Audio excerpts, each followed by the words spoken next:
I'm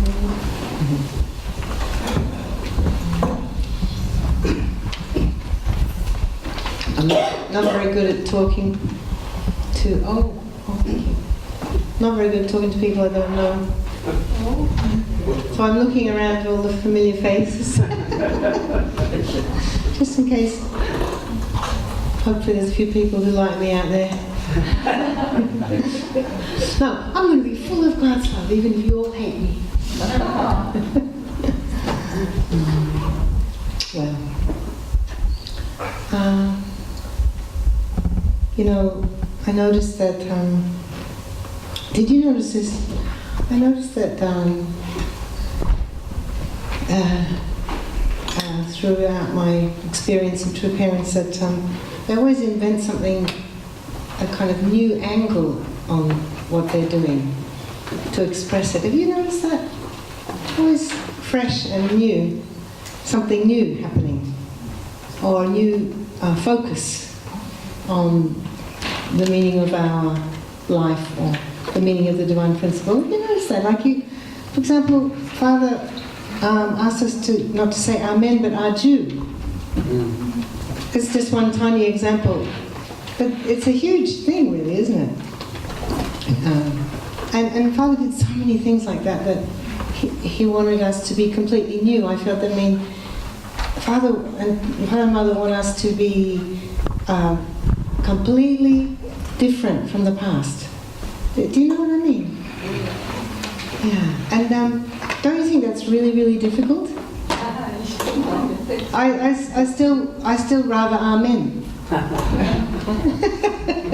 There's a confession for you. Yes.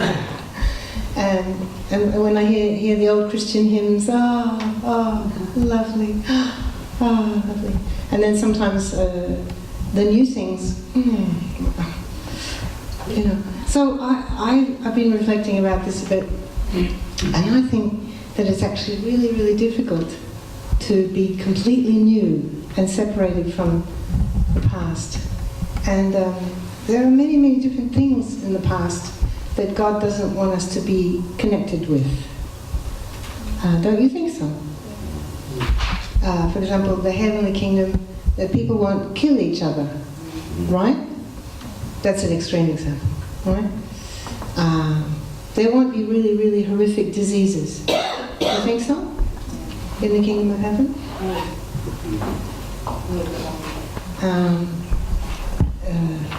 People of different skin colour won't feel separate from each other because of that, right? In the heavenly kingdom, do you think so?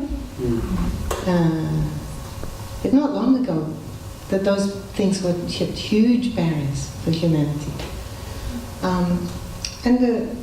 I think one of the main things is a kind of a general thing that won't be part of the heavenly kingdom is suffering. Well, that's impossible to imagine. Don't you think so? Do you really think that's easy to imagine?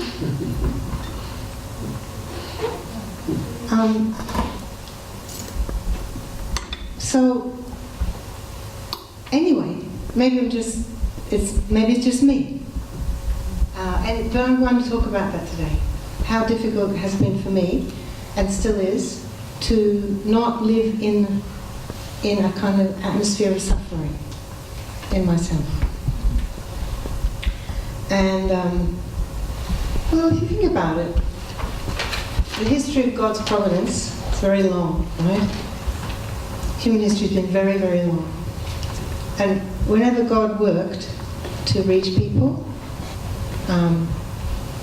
then they had to go through a lot of suffering to respond to God, isn't that right? All the founding fathers of the faith, they had to tear themselves away from the things they loved and go on a difficult course, right? So there was a lot of suffering in the history of religious people.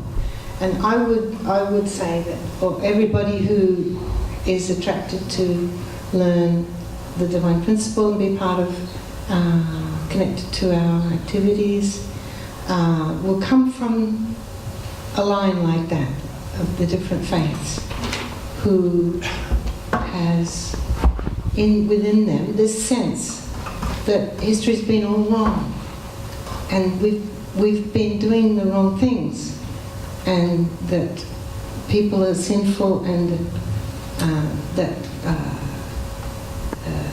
therefore we have to make a big effort to change. Don't you think so? But it's a real dilemma, I think, because if after you experience God's love, if we are steeped in all of that suffering all the time, then it's really, really hard to build the kingdom of heaven. Do you see what I'm saying? Yeah, because kingdom of heaven is totally different from that. Yeah? But from one day to the next, can we just flip and change? I think it's really, really hard. And I'd like to start by reading from Father Moon's autobiography in one of the early chapters entitled "My Heart Flows with a River of Tears." And this is he's writing about the end of the 9 years when he was searching for God's message to him, essential truth that God was sharing with him. Upon finally returning to Korea, I found nothing had changed. Japan's tyrannical rule was becoming worse by the day. The entire land was soaked in blood and tears. I returned to Huksokdong in Seoul and attended the Myeongse-dae church. I kept detailed diaries of all the new realizations that I had each day. On days when I had a great number of such realizations, I would fill an entire diary. I was receiving answers to many of the questions that I had struggled with over the years. It was as if my years of prayers and search for truth were being answered.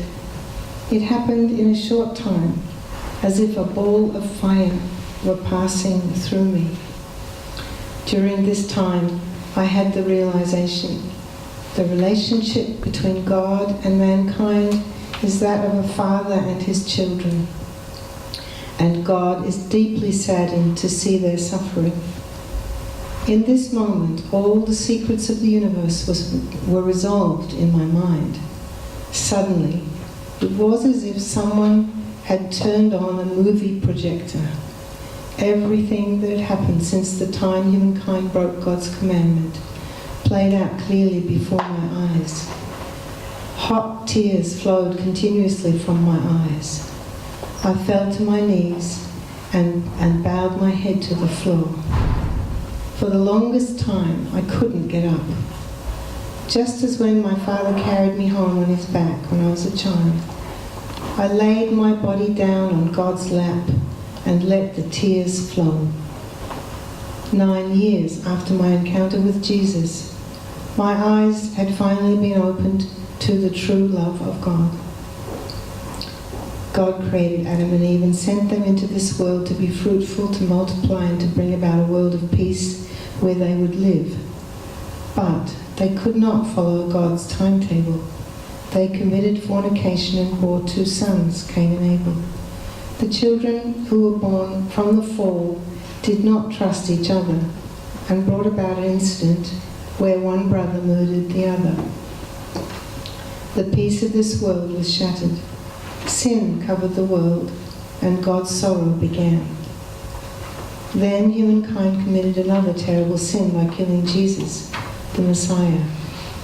So the suffering that humanity experiences today is a process of atonement that it must pass through as God's sorrow continues. Jesus appeared to me when I was a boy of 16 because he wanted me to know the root of the original sin that humankind had committed, and to bring about a world of peace where sin and the fall would no longer exist. I received God's serious instructions to atone for the sins of humanity and bring about the world of peace that God had originally created. The world of peace, that is God's desire, is not some place we go after death. God wants this world, where we live now, to be the completely peaceful and happy world that He created in the beginning. God certainly did not send Adam and Eve into the world for them to suffer. I had to let the world know this incredible truth. Having discovered the secrets of the creation of the universe, I felt my heart become like a calm ocean. My heart was filled with the Word of God. It felt as though it might explode, and my face was always shining with joy.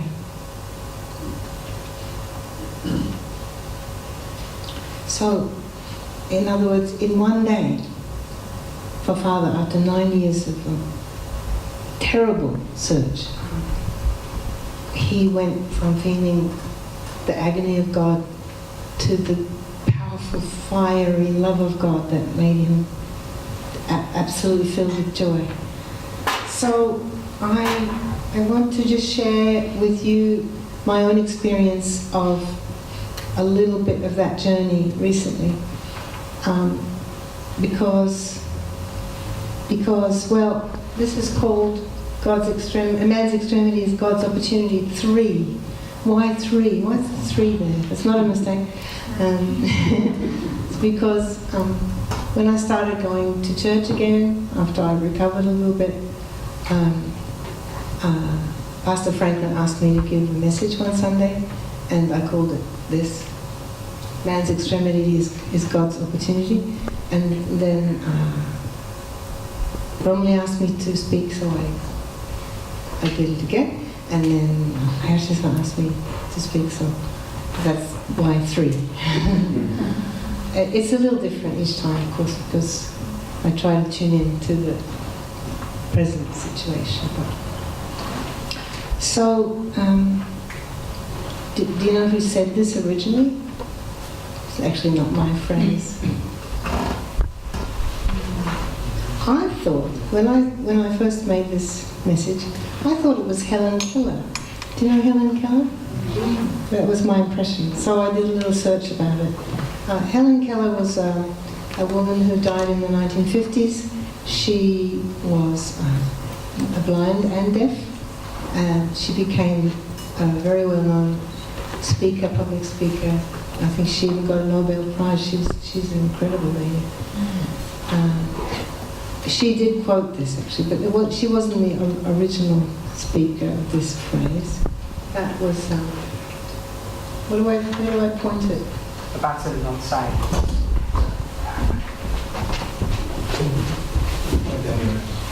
Anyway, it's just this button's going forwards. Yeah, I did press it and it didn't work. Technical difficulty. This was spoken by an American pastor. Oh, thank you. Just making sure.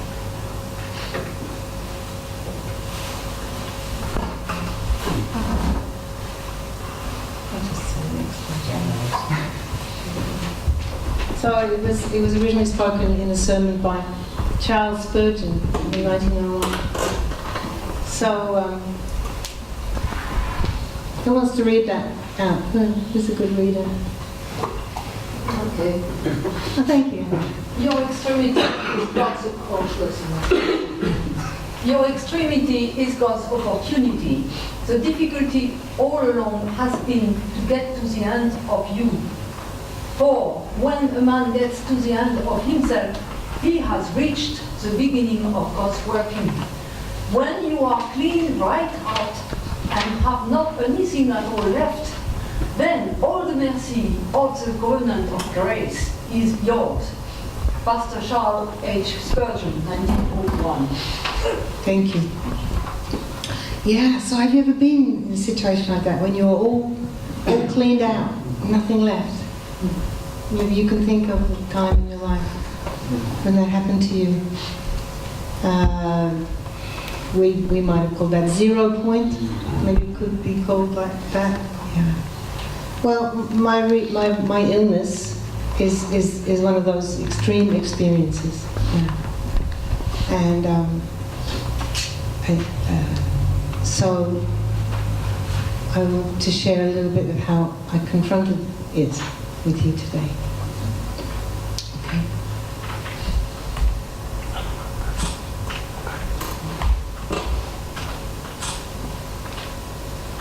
Yeah, so there's just a little sort of lifeline of me. So I never ever could take my health for granted. So whenever I do something with people, I'm always glowing and radiant, and people think, oh, she's so strong and energetic and healthy. Probably, usually, I think so. But that's, I often say to people, that's because I'm with you. You know, I get my energy from being with people. So, but I came to the end of that. I couldn't function like that anymore when I got my diagnosis of cancer. So these are just some examples of what happened to me. So I was a premature baby, maybe 6 weeks premature, but that's 60 years ago, a long time ago. So that's pretty hard to keep those babies alive. Now they keep them much younger, right? But that's a teeny baby, and I had to struggle for my life. Yeah. And I always complained and never ate what everybody else was eating. So my mother had to cook a special food. I must have been the most awful child. You know, you can imagine. Very fussy, didn't like to eat. And then my parents divorced when I was 5 years old, and my mother died in a car accident when I was 11. So suffering was very common for me. It's like experience, I know about it. You understand? I was also sexually abused by an adopted brother. And I had the kidney disease from the age of 14, and the doctors told me that I wouldn't be able to have children. I was 18, I remember that moment. How could a doctor tell somebody like that without their mother or father even being there? I just can't understand. That's awful, isn't it?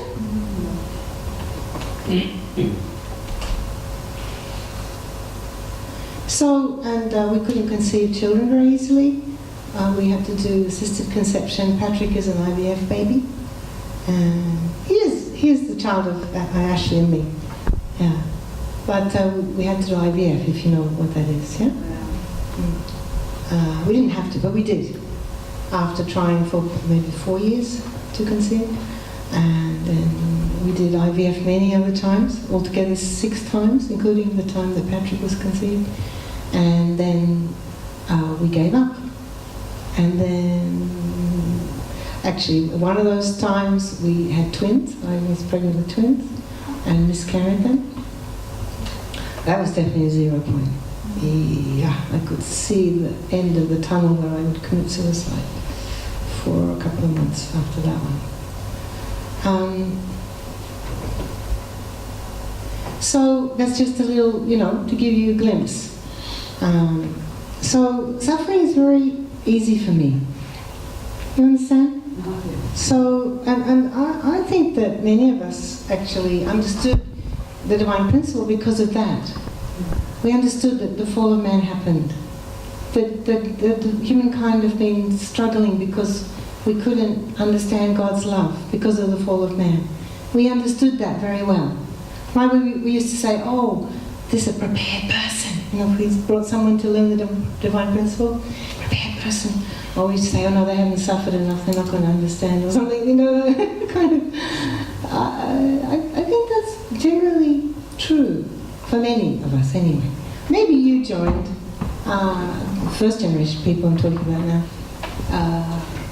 because you just were so happy in your life and you wanted to build the kingdom. Maybe, some people are like that, but definitely not me, tell you that. So that meant the divine principle made complete sense to me. Yeah, that's right. And therefore I'm willing to suffer. I'm willing to sleep on the floor in a sleeping bag. Yeah? Right? And give up everything. Now, that was tough, right? Our life was tough, don't you think so? Did you enjoy that? No. And many people say to me, you know, before I joined I used to be a vegetarian.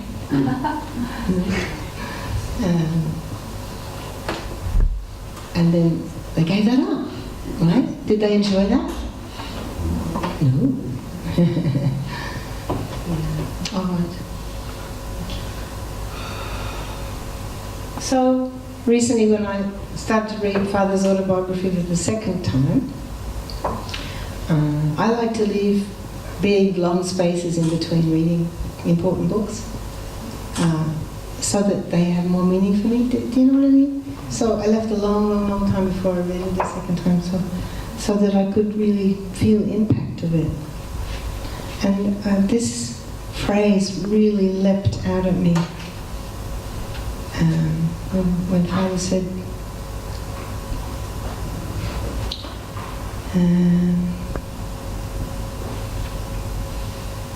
so the suffering that humanity experiences today is a process of atonement that it must pass through as God's sorrow continues. So atonement, if you break it down, is at one-ment. Yeah? So that means for religious people, coming close to God meant getting in touch with God's sorrow. Right? And that's very, very true. In fact, if you think about Father's life after this point, then he went into even greater difficulty than he had before, right? After this point, he went to North Korea. Okay.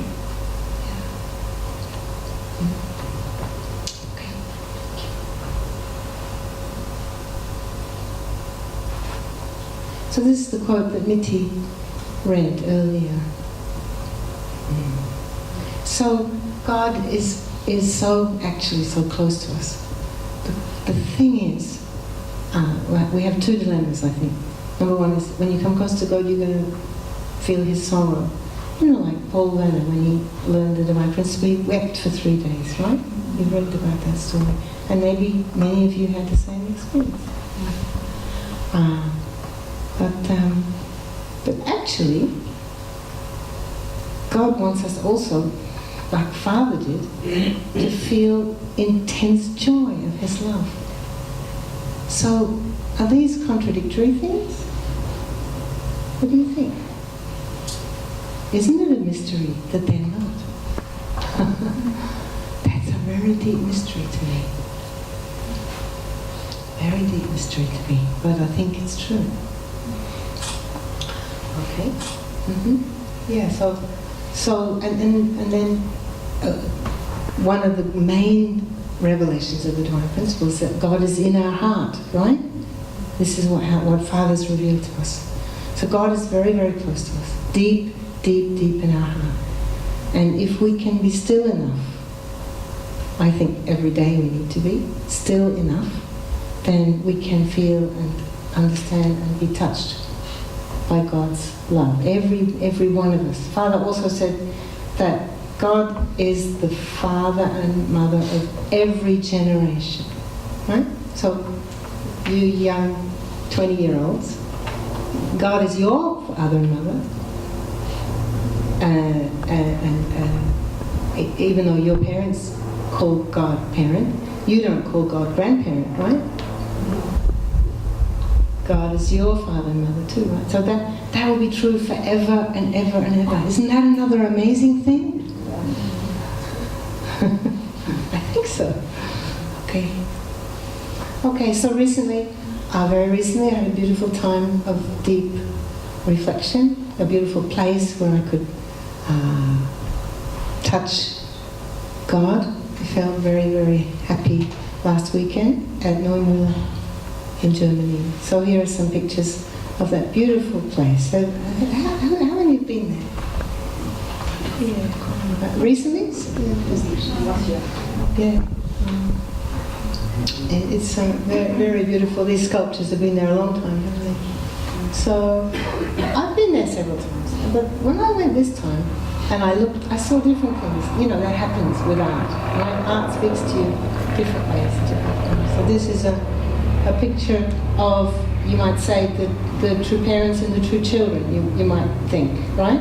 But when I looked at it this time, I saw true parents and all the blessed families here. And I rather look like that at this now. Okay? And I never knew until this time that Father planted these trees in 1975. I actually had never known that they were there. Every other time I've been there, I've been too busy to know that there were trees planted by Father. I felt kind of ashamed about that. My first impulse was to say, hey, why didn't they tell me about it? Yeah, it's lovely. This seat is made fairly recently, I believe. Yeah, maybe in the last few years. So very beautiful place. So he's one of the blessed families, and look at that little dog. These sculptures are so amazing. Can't you see his tail wagging? So amazing. Beautiful. Another beautiful blessed family. So these sculptures, you can just keep going through all the sculptures. This is Saint, one who was stoned. Saint Stephen. So here's an example of the suffering of faithful people. He was stoned to death. Many biblical stories. And then when I looked at this one, this time, you can see, right, what the watermarks have done over the years. She's actually weeping. And I asked one of the German brothers, what does the inscription say? And he said, oh, this is a Christian nun with compassion. But I've never seen it before. It's very beautiful, isn't it? Oh, yeah. So we are these blessed families too, right? That's who we are. We are a blessed family. And it was a very beautiful time just to receive God's love and reflect about God's love and to see how God has been working in many, many families and to reflect in gratitude how God has been working in our family. But I think we need time often to be quiet and still enough to feel and hear that presence of God in ourselves. Okay. Thank you.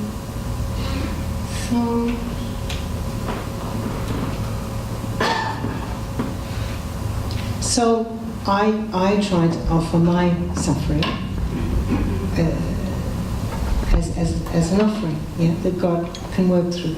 And when I became ill, I was so shocked at the extent of my illness, because I worked to take care of my health a lot, all my life.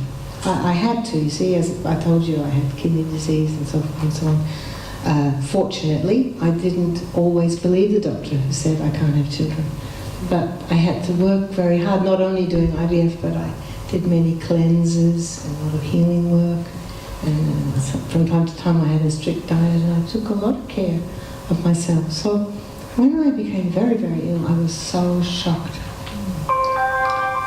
And I had to really take stock. Oh, what has happened? And for a whole year I was really terrified of what might happen to me. Okay, yeah, so I really had to struggle every day intensely to figure out what am I going to do. Because I'm not the kind of person, you see, who just does the orthodox way in my life. I'm not that kind of person. If those of you who know me, I'm not orthodox, right? I rather get upset with orthodox things and try to rattle the boat a little bit, you know, in a nice way. You know, I'm not nasty, but you know, I don't like orthodox things. And I knew from the way I'd healed my kidney disease, I used raw juices and very strict diet, and I healed my kidneys, which should never happen according to certain medical opinion. Yeah.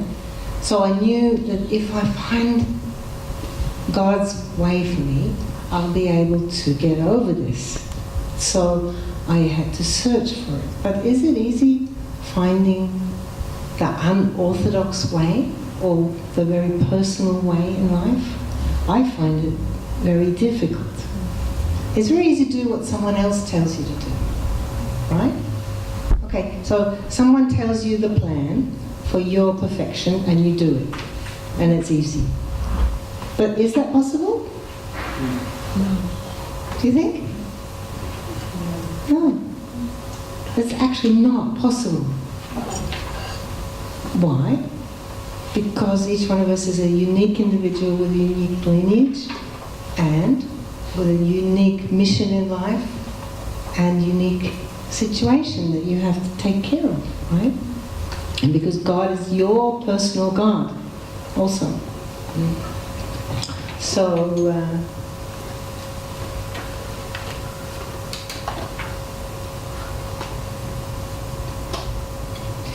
yeah, I was terrified for about a year.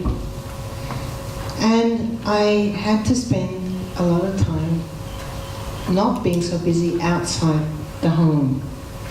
I made a decision to really, really focus on me. And do you think that's easy? No. You might think, oh, that'd be really nice. Just take care of yourself. Yeah? But that was so difficult. Why? Because I felt so guilty at the same time. Yeah? I felt terrible inside. I was terrified. I was overwhelmed with guilt. And the feeling is I didn't know what to do, actually. Yeah? And then gradually, well, I had to seek for it. I had to find it. And of course, happily, we live in the age of the internet, so that helps the search. Well, maybe. There are too many answers there, right? So, once again, then you have to find, amongst all of that information, what is it that is for me? Okay. So, Jacob's course is an example that Father has taught us about how to let God work in your life, right? Jacob teaches us those lessons. So what did Jacob do? So my illness is a bit like an Esau in my life, you know? It threatened to kill me, right? So you might think, oh, what is it in my life that is like that? That is threatening to stop me or overwhelm me. You might be thinking of something that you have in your life. Some people believe that cancer, people who get cancer are in a life trap. It's a very interesting phrase. A life trap, meaning they're going somewhere that they are stuck. They can't get where they're meant to go, right? Trapped somewhere, in some way, in some unique way. So I had to figure it out. What is my life trap? What is it? And it may be more than one thing, right? But if for each of us, it's a unique thing, isn't it? To find out what's stopping me from being my true self. Okay? So what is that for you?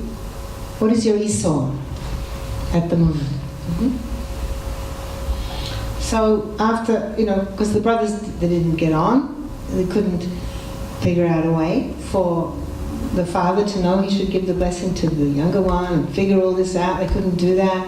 So the mother lied and they cheated and they did bad things. And then the brother wanted to kill the other brother, right? So it's a very bad situation. So he left. And he had spent 21 years. 21 years, long time, right? Imagine you'd be 40 43 then. It's a long time, right? Yeah. Wow. Every day. Trying to figure out, Jacob had to figure out what God wanted him to do. Every day. So Father said that, and it's an amazing fact, that Jacob came to believe that God was depending on him to get the great victory in God's providence. How did Jacob know that? Isn't that incredible? And we can ask ourselves, do I really believe that about myself? You know, do I really, really believe about my calling? Have I received my calling yet? We say in English. Yeah? Have you received your calling yet? And are you really confident that that's what God wants you to do? So I think God wants each of us to feel like that, to have that conviction with which to live our life. Yeah? And it's amazing that Jacob had that.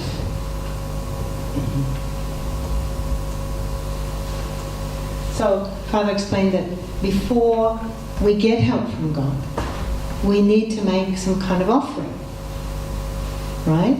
We just don't hang about mindlessly and expect God to give us help, right?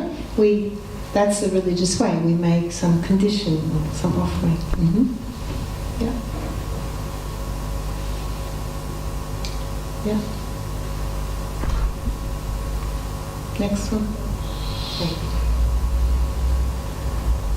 So I think, generally speaking, for me, it's been a much deeper challenge to really take care of myself and to really feel how treasured I am.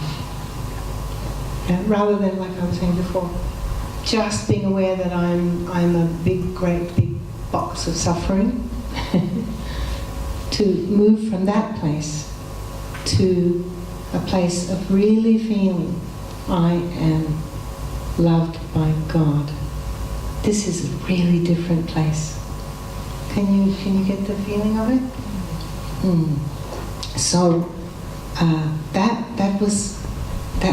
I was in a life trap of being convinced that I have to suffer for God's providence. Do you understand? So I had to get out of that cage and start to feel how special and loved by God I am. Very, very deeply. Yeah? So, yeah, I had to really have a deep sense that I'm the fruit of history. Of course, it's why I suffer, but it's also why I am so blessed. So you have to both sides, that understanding. Okay. Yeah, and I had to take this in my own hands, yeah, and make my offering to discover my way through this. And to really, on a deeper level, another step of really feeling I am the one who has to take care of these relationships in my family. You know, it's not anyone else's fault, but it's the problems, but it's mine. I am the wife, I am the mother, I am the person. And I really, really, really hated this journey that I had to go. I didn't have a choice. Well, I did. I chose not to be Orthodox. But, you know, I couldn't just magically change the situation. Yeah. So I had to face it, and I didn't want to sometimes. Okay? Next one. And I really felt like that. Now I'm just hanging on with my toenails. Every day. Oh, okay. So then I determined to do certain things, and then I had to really find out what it was, and then I had to really stick with it. And I stuck with the Gerson therapy for 19 months, and I was absolutely rigorous about this And it was really tough, I tell you. Okay? But yeah, whilst I was doing this, so every day I was doing a detox in the bathroom 4 times. So I was just lying on the floor doing this detox. I won't go to any more detail. So that was about 2 hours a day that I was just lying down. And so I had to do something in my head. You understand? It's like if you stop rushing around doing things, external things, and you just meditate, or you just have to lie down for some reason, your head gets really busy. Have you noticed that?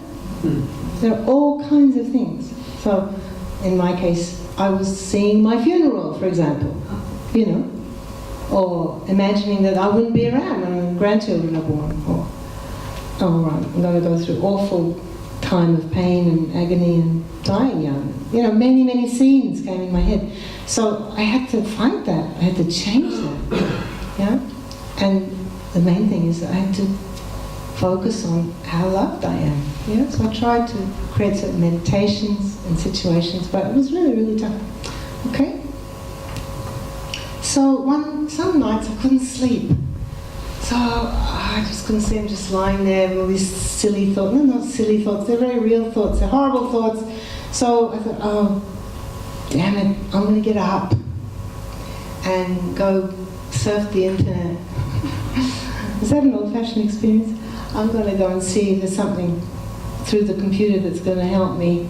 So that particular night, the most profound experience I had of that help through the internet was meeting this wonderful lady that night. And have you ever heard of Corrie ten Boom? She wrote a book called The Hiding Place. It's been made into a film. And recently there's another film being made by one of the people who she inspired to work with her. It's an amazing, amazing lady. So I looked up her sayings, I listened to a lot of her sermons and her talks, and she is just the most amazing person of God's love. And she really lifted up my heart at that time. So she said things like, happiness isn't something that depends on our surroundings. It's something we make inside ourselves.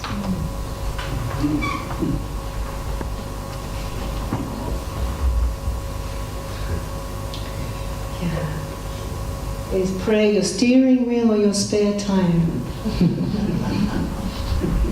Okay, next. There is no pit so deep that God's love is not deeper still. Don't pray when you feel like it. Have an appointment with the Lord and keep it. The measure of a life, after all, is not its duration, but its donation. God never measures the mind, He always puts His tape measure on the heart. Let God's promises shine on your problems. Oh, I like that one. Yeah. Worry is a cycle of inefficient thoughts whirling around the center of fear. Oh, yeah. She's speaking to me, Lord. Don't wrestle. Wrestle. So I let this lady speak to me for a couple of weeks. And I focused and meditated on some of these things. It was so helpful. Yeah. Then here we have Helen Keller. I talked about Helen Keller at the beginning. So that's the lady there on the left, the young lady. And there she is later in life when she got her Academy Award. What is that? Academy Award, yeah? So she said, your success and happiness lies in you. Resolve to keep happy, and your joy and you shall form an invincible host against difficulties. Wow. How about that? Wait a minute, go back a bit for a sec. So the lady she's on her shoulder, the one on the right, was a carer that her parents employed for her. So when I think she had meningitis or something like that, you know, one of these horrible viral diseases as a baby, and then she lost her sight and her hearing, and then they couldn't handle her. She became an impossible child. And so her parents found this wonderful nurse, and this lady rescued her from a life of misery. So this lady had so much love that she could teach her how to read, write, teach her to calm down and find a happiness in herself. It's amazing. I must actually get a book and read more detail about it. It must be such an amazing story. So I like this quote very much. And around about the after I had to stop doing Gerson therapy for various reasons, and my Gerson practitioner recommended that I go to the Haven, which is a charity for people with breast cancer, and they offer 10 free sessions of different therapies that they have there, and I chose acupuncture. And the acupuncturist was such a beautiful person. We became really deep friends. And she has a tremendous faith in God. And she said, there's only one book I recommend for people who have cancer, and it's Radical Remission by Kelly Turner. So I ordered that book, and then 2 days after I ordered it, Lisa Jansen sent me a copy in the post. So I got 2 copies, and that was a strong message. And the other book that really helped me came through the suggestion of one of the people I found in the support groups. There are lots of wonderful support groups of people helping others who have cancer, and someone that I met through that network recommended this book called Outsmart Your Cancer by Tanya Harder Pierce. So these 2 books have been, these were great, great gifts to me. And, okay. And Kelly Turner was, you call an oncology counselor or something like that in the United States.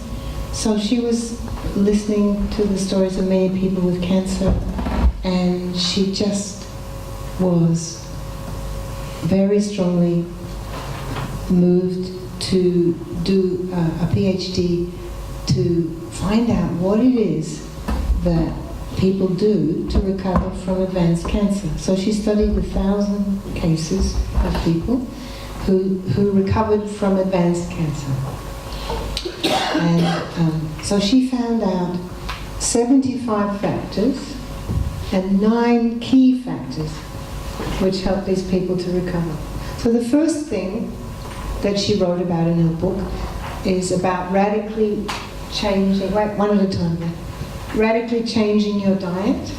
And so Gerson definitely helped me to learn how to start doing that, and I've learned a lot of other things too, to find out what the diet is that I need to become healthy.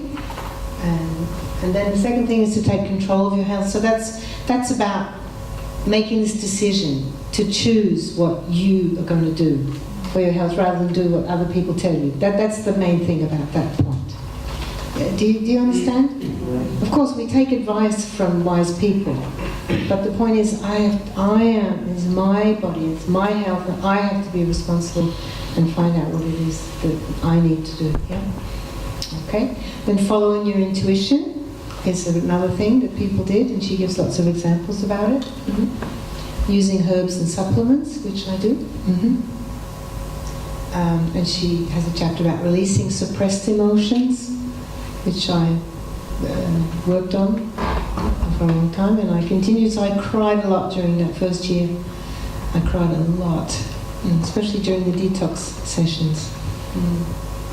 And then increasing positive emotions. So that's about the point about the joy, right? That Father felt glowing with joy. We need that too, don't we? Maybe every day we need. And I mean, she gives examples of a woman who brought had celebrations in the chemotherapy room at her in her hospital with clowns and everything to make people laugh through the whole thing. So, there are lots of examples of how people increase the positive emotions. And then embracing social support. Hallelujah. Yeah. And then deepening your spiritual connection. There are amazing, amazing examples of this in the book.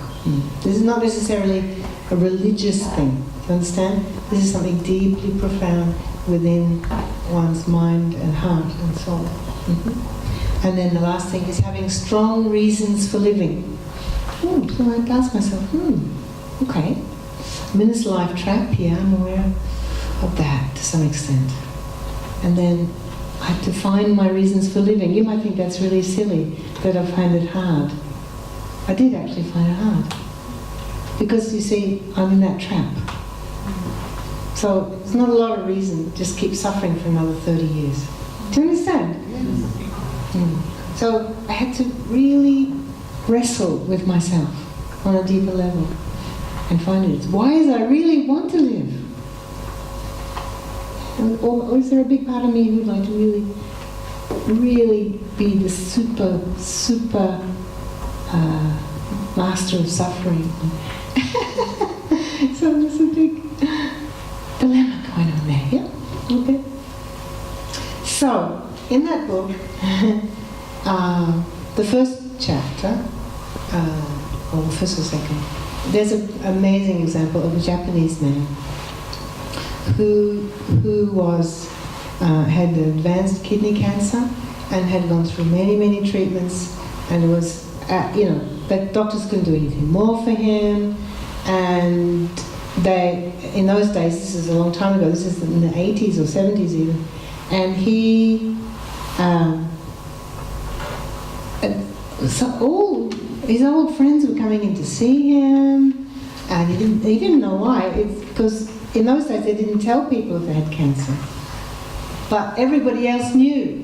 So all his workmates, all his old friends, all his family, all coming in to see him. They're coming to say goodbye, but they couldn't say it, So he was in that situation, and he just got so fed up with the smell in the hospital. So he thought one day, I'm going up outside to the top of the building to breathe some fresh air. I can't stand it here anymore. So he did go up there, but the nurses thought that he'd gone up to throw himself off the top of the building. So they rushed up there to try to stop him, and the doctors were so upset. We can't take care of you anymore, you just have to go home. You're impossible sort of situation. So they sent him home. But this experience of breathing the fresh air so inspired him that he started to do that at home. So he would go out in the morning, watch the sunrise, and he started singing. He actually was a very high-powered businessman in Japan, and you Japanese folk know what that's about, I think. He worked 20 hours a day. Shocking lifestyle, Anyway, but he actually was a cello player in his youth, and he loved it, but he'd given it up for many years. So then when he started going out watching the sunrise, he decided to sing to the sunrise. So he rekindled his love of music. So I was very touched by this story, and I thought, I have to do that. So I started getting up before sunrise, and he said that the birds sing before the sunrise. Did you know that? Mm-hmm. And it's because the oxygen level increases, and that's why they start singing, apparently. Anyway, so I started getting up to listen to the birds and to sing to the birds. So I made it very strict. I did 2 40-day conditions. Talk about conditions, right? To do this. So I had a chart of the sunrise time on the kitchen fridge. It's different every day. I was very serious about it because I had a recurrent tumour at that point. So I'd done all of this Gerson therapy, but the tumour had come back. Yeah? So I was really shocking situation. Do you understand? Can you get a feeling? So this book was speaking to me what to do, and the other one about proto-self. So I got up every morning. I was very, very determined. Why? Because I might die if I don't. And we don't always get in those situations, do we? I mean, you can't put yourself in that situation. It just happens. And it's incredibly powerful. So I would go out there and I would walk in the back lane, and I would sometimes talk to the birds and sometimes sing songs and talk to God. And I would make certain goals, talk to God about it every day, and listen what to do. And then I would get some answers during the day, some guidance, and then I would try to follow that. Okay. Yeah. So, yeah, I just realized, wow, the sunrise, so amazing. It's like, wow, God is amazing.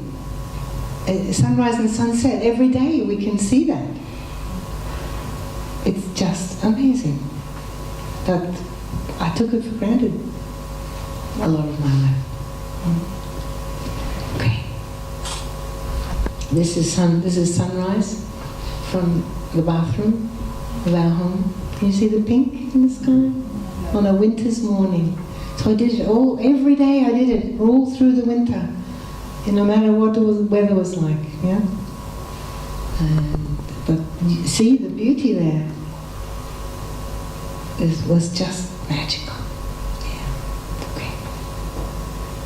And here is the Japanese chap that I was talking about. His name is Shin Terayama. And the next one, please. Yeah. Would Hayashi-san, would you like to read that? Being a Japanese man might be appropriate. or anyone. Anyone else? Most importantly, I watch the sun rise every day in the morning. It was in front of the morning sun that I made an exciting discovery. And the healing energy was entering my heart chakra, first through my heart, and then through all 7 chakras. I began to practice chair again after a long absence. These things were done harmoniously by my inspiration and not by instruction. The key to all healing is the spiritual awakening and being open to feel. Thank you. And his final stage of healing was coming to Scotland, to a community there. I forget the name of it, you know. Findhorn. And he spent some weeks there. And what struck him, he said the final healing was possible because he felt so much love there. Because every day people were hugging him all the time. Yeah, that was a big part of his experience. Okay. Oh, yeah. There she is. Still very worried. See, I have a permanent worry on my forehead. But I'm trying to open up to God's love. Okay. Yeah. Oh boy, I make green smoothies from the things in the lane every day. I've got some here if you want to taste it. Dandelion leaves, plantain, clingers in the right season, stinging nettles, violet leaves, and I add some lemon with the rind, and orange and banana, and water. Amazing. And things from the lane. And then there's embracing social support. So at some point I started meeting people who have gone through this battle successfully. And I've met some really, really beautiful people, such extraordinary people, such as Chris Walk, who has a great program, Chris Walk Beat Cancer, and he has something called the Square One program. He has many, many wonderful ideas. And this lady, Jessica Edwards, became dear, dear helper to me. Imagine She gave me her phone number. I could call her any time. What generous people there are in this world. Such a beautiful person. And my dear friend Miranda, well, I went to a seminar by Nina Joy. She has a website. You could go there if you want to see. She has an amazing story. And the lady Miranda on the left, I met her at Nina's seminar, and we've become such deep friends. So we meet each other from time to time and communicate from time to time. Encourage one another on our journey. Such beautiful people. And of course, dear friends is one of my spiritual children, brought her daughter and other friends from our community and my family. I was surrounded by so much love, but I still didn't really feel it to the bottom of my soul. Yeah. So here I am in the lane, going, I'll tell you what really convinced me that I'm loved. Maybe it will surprise you. Well, one of them is this cat. This is Doji. This is my dear little friend, Doji. And if I don't go out for a walk in the morning, he bothers me until I do. And he's so cute, isn't he, Kathy? Yeah. He's really amazing little creature. And he started coming. Oh, look, I've spoken too long, obviously. It's my alarm for my next dose of protocell. Anyway, you know, it'll stop in yeah, this cat's amazing. This cat started coming and sleeping on me. And he would sit on the painful part of me. He would sniff around, move around until he would find it, and then he would sit on there. Oh, such a sweetie. And he loves to talk to me. I don't know what we're saying to each other. So this is a snowy morning, and he's just such a beautiful creature. Okay, next one. And that's him on the right. It's very long. See, look. Whoa. And then the other cat is George, who's an older cat. Now, it's actually a combination of George and Doji that really convinced me that I'm totally lovable. Because when I was doing these 4 detoxes every day, George started coming in. He would beg to come in. So it started when I was really at the lowest ebb, when I just felt I hate myself so much. And so George came in, and he came up on one of those days to my face and put his nose to my nose, Sarah, like this, and said, I'm trying to speak cat now, which meant, I'll translate now, which meant, I love you. And I wept. And then it got even deeper, because you see, right in that moment I was hating myself. Do you understand? Really much. He said that to me. And then he went around, because I'm lying on the floor with a bare bottom. You understand? Doing a detox. And so he went around to my bottom and started licking it. And then I wept more. You understand? Yeah. All right. George. You. Okay, thank you. Yeah, and there's so much love all around me, actually. But I began to be able to receive it more through these experiences. Yeah. Okay. Yeah. That's a celeriac root. Look at that amazing plant. Can you believe that? Yeah. Dear friends. Blackberry season. Yeah. Okay. Yeah, every morning, going out there. Apple blossom, lilac. And the garden that Ashley creates is very beautiful. Thank you. Yeah. Okay. Yeah. So we can just skip this whole, go quickly through this one to the next one. Yeah.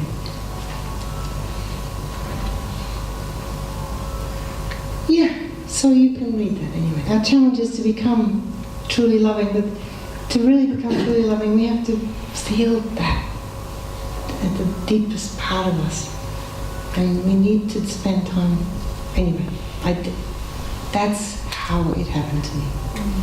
To feel that profound love and start to see it everywhere in a deeper level. Okay. Yeah, keep going. That's all, really, keep going. Yeah, that's all I wanted to say, so I hope that's helpful. Thank you for listening. Do you want me to pray? Yeah? Okay. Heavenly Parent, so grateful for the gift of life. Please may we make ourselves available to you more deeply. And please show us what to do, how to behave, how to live, how to create our community, how to share love with our neighbors, how to find our calling in life. And really ask that you can help each one to find our calling and that deep sense of what it is you want us to do and you want us to be. And thank you for this beautiful group of people. Thank you for the wonderful work you've done in each one's life and the expression of you in each one of these unique and amazing people. Thank you in the name of our Central Blessed families.